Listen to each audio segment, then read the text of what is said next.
This Honorable Court of Appeals of Tennessee is in session. Before we call the court, we hopefully will not have any technology-related problems.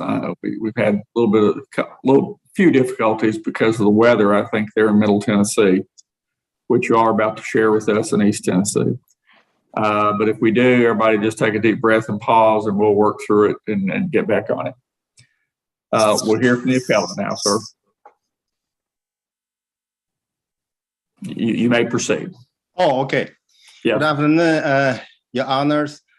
My name is Xingkui Guo, and pro se for this appeal case.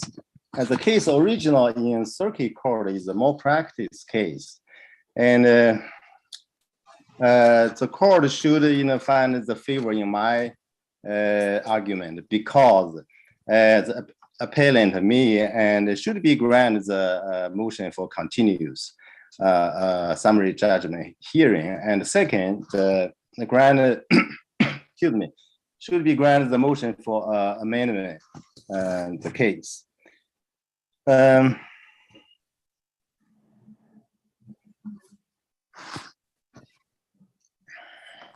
So the bigger argument in here, and it's a trial court grant the appellee's summary judgment while the discovery is still ongoing, and it's not closed yet, and that's a big problem. And when I received the deposition from the court reporter on January 18th, which is past 6 days from the November 19, and I only have the 12 days to respond to the summary judgment, which is scheduled on January 31st, 2020. So I filed the motion for continuous on the January 21st and ask the court to give me more time to prepare it. And there's a strong evidence to support the continuous because the subpoenaed document as a material evidence is still not on file yet. And there's the two deposition not conducted yet. And that's the main reason I ask the court to give me more time and postpone the hearing for the summary judgment. And I think his law a lot of the continuous when the pleading file deposition or admission not on file, the judgment should not be rendered for the summary judgment. That's the law 1501 said.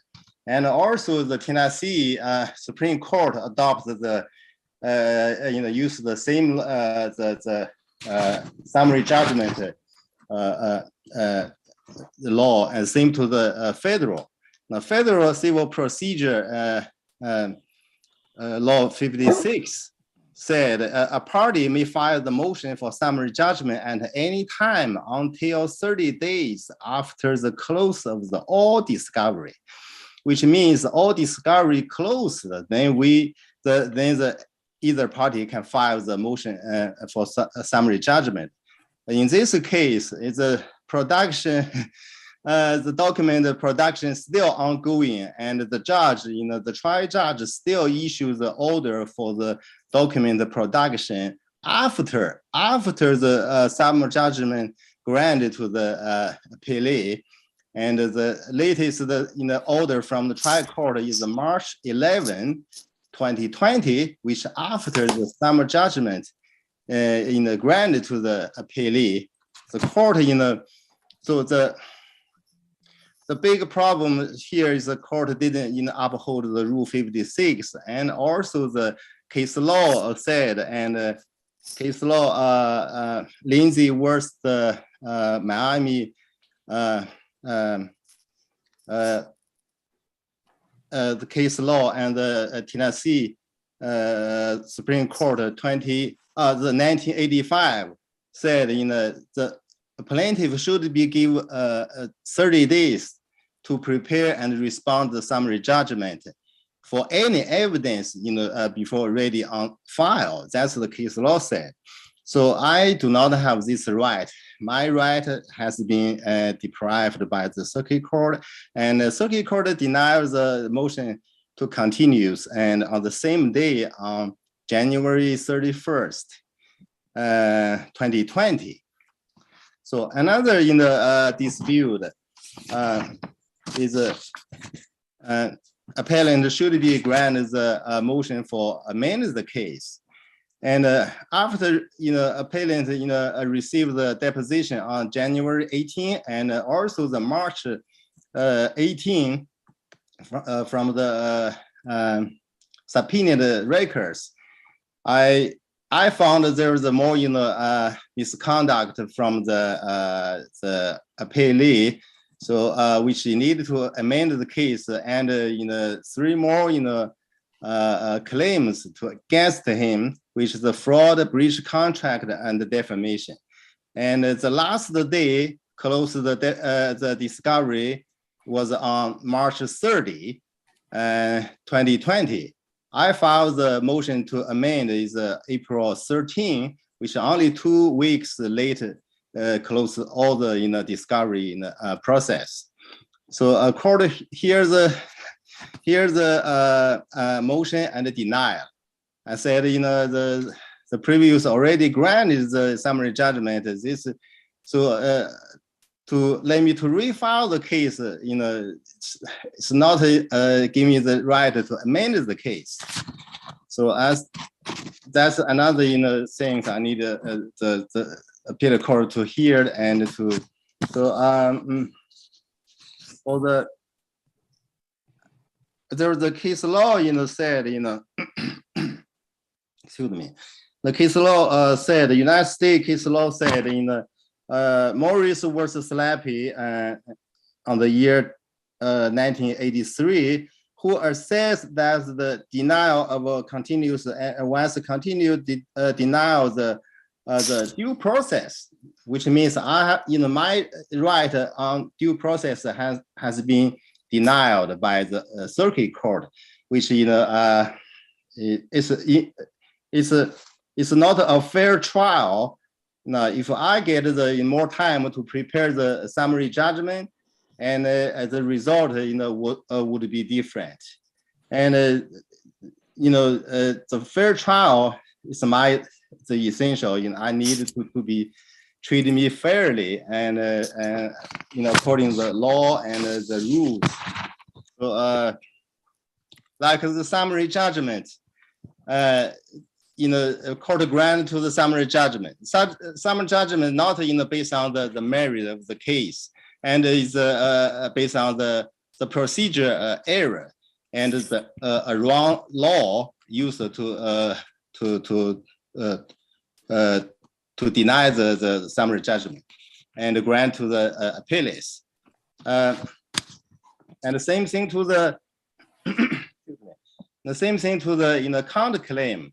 There's a clear record on court and in record which support my claim. There's a contract outside the written agreement, which is a verbal contract and implied contract. That's all in record, but the circuit court deny my request, and granted the appeals summary judgment.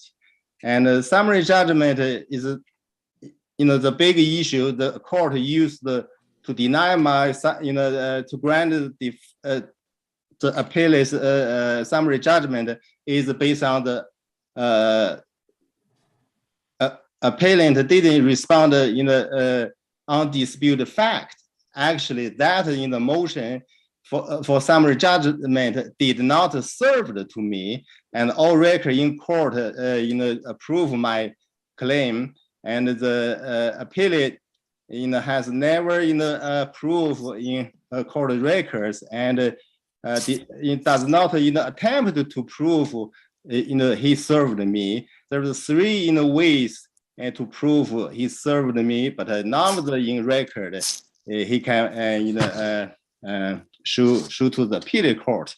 Now, And for the summary judgment, there's a case laws in the garden and should be reversed when the wrong law used to decide the summary judgment, which is one of the e-filing.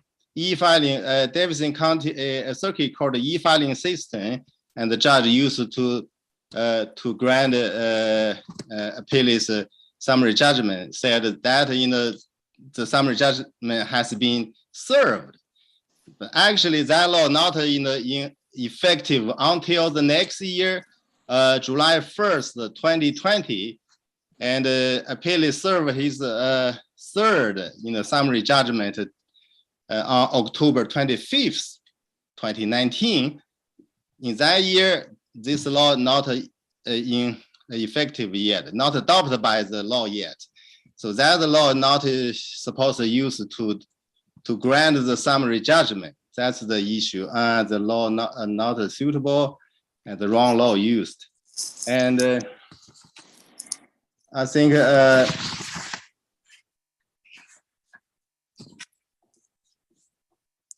my purpose is just in the to require the fair trial, and the dispute did exist, and the merit should be tried in the circuit court and the new trial, and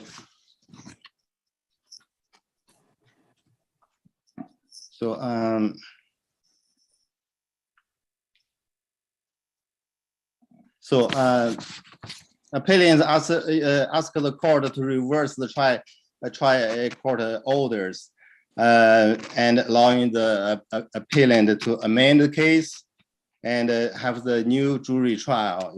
This case is set on jury trial. And Your Honor, yeah, this concludes my argument and on the procedure and substantive issues. Thank you. You have your time for rebuttal after the appellee finishes. We'll hear from the appellee now. Good afternoon, Your Honors. John Rogers, pro se. I'm an attorney in good standing before the bar, appearing pro se. I'll endeavor to be very brief, and the crux, if not the entirety of my response, is going to be really just a recitation of my responsive brief. With regard to the alleged error in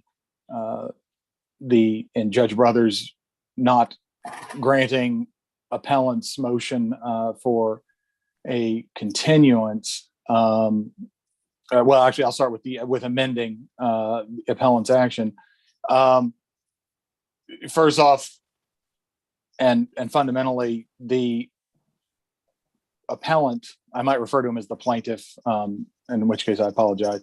The appellant has failed to present any legal authority, either in his briefs or in his recent argument, that illustrates where Judge Brothers erred. And this counter argument of mine can be applied to the other alleged issues that the appellant raises on appeal. But specifically, with regard to the denial of the motion to amend, the court relied on the holding in Churn, which is still good law, and the appellant has provided no legal authority that even attempts to challenge that. And in summary, Churn holds that an inquiry, it looks into an inquiry where the movements, in this case, the appellant's efforts to obtain evidence to respond to the motion for summary judgment, the importance of the newly submitted evidence to the movement's case. 3, the explanation offered by the movement for its failure to offer the newly submitted evidence in its initial response to the motion for summary judgment. 4, the likelihood that the non-moving party will suffer unfair prejudice. And 5, any other relevant factor. And that's found in Harris v. Churn, 33 Southwest 3rd at 742. The trial court examined the allegedly newly produced evidence and determined that the appellant's response to my submitted statement of undisputed material facts, which accompanied my motion for summary judgment on October 25th of 2019, did not constitute newly discovered evidence within the context of Civil Procedure Rule 5406. Essentially, the alleged new evidence proffered by the appellant was not evidence that either he did or should reasonably have been expected to discover subsequent to his deadlines in responding to my motion for summary judgment. Again, the appellant relies on, stated in his argument, that the e-file system was the reliance of Judge Brothers on denying the motion with regard to the service issue, but that is not the story. Going by the order of July 10th, 2020, Judge Brothers found that the appellant was not credible, quote, insofar as his assertions proffered to support his contention that he was not served with a copy of defendant's statement of undisputed material facts. It is clear from the record that said statement was effectively and constructively served upon the plaintiff by three means: U.S. mail, electronic mail, and the Davidson County Circuit Court e-file system. I'm not going to try to get into the minutia of the facts of the case unless your honors have specific questions or would like me to. Suffice it to say is that the appellant has not produced any authority or any evidence in the record that demonstrates where Judge Brothers, where his judgment and his dismissal or denial of appellant's motions rose to the level of reversible error. The courts of our state give trial courts and trial judges a very wide array of latitude to make those kinds of decisions. And I'll briefly touch on the other two elements of the appellant's appeal. And the argument is the same for both of them. With regard to the motion to continue, the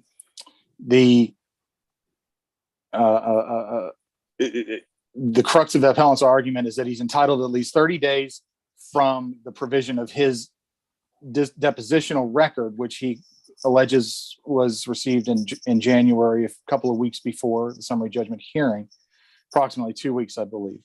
But the law affords no such specificity. And the reliance of Lindsay, Justice Duarte's, and I apologize if I'm mispronouncing the justice's name, is taken out of context. The respondent has 30 days to reply to the movant's motion on a summary judgment motion. And in Davidson County, you actually have 37 days.